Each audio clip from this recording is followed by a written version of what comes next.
Cassie Smith, and I live in Kitchener, Canada, and I work at the University of Waterloo as a psychotherapist, so most of my days are spent doing one-on-one therapy sessions with university students.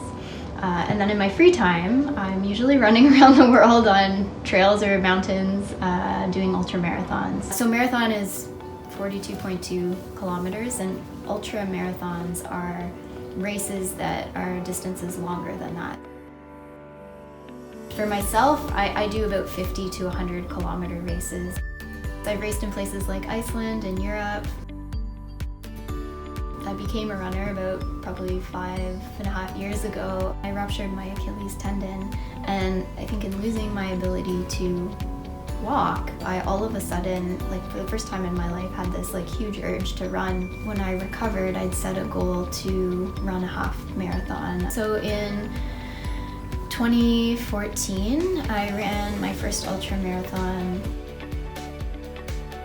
In 2016, I won a race in California. That was a big accomplishment, that one, because A, it qualified me for the Canadian team, and B, it put me just on the list, number 10 of the top 10 female times of all time on that race. I think in doing things that challenge you, you realize that you have a mastery over yourself and that you're capable of so much more than whatever you think your limit is.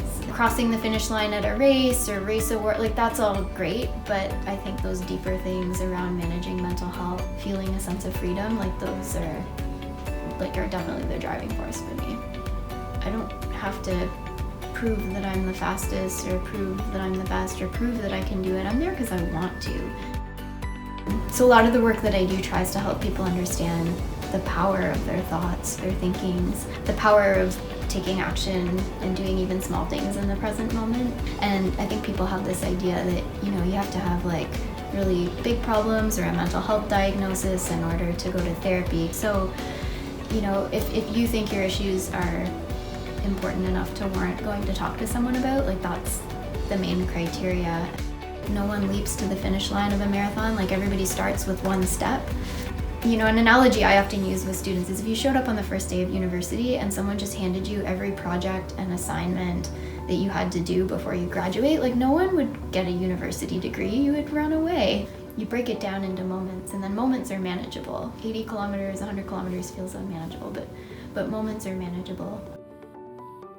If you fail, celebrate that, because that's an opportunity to kind of get feedback that you couldn't have had if you just sat there and thought about it. Being uncomfortable is really a sign that you're just starting to grow into something that is out of the shell that you were in before.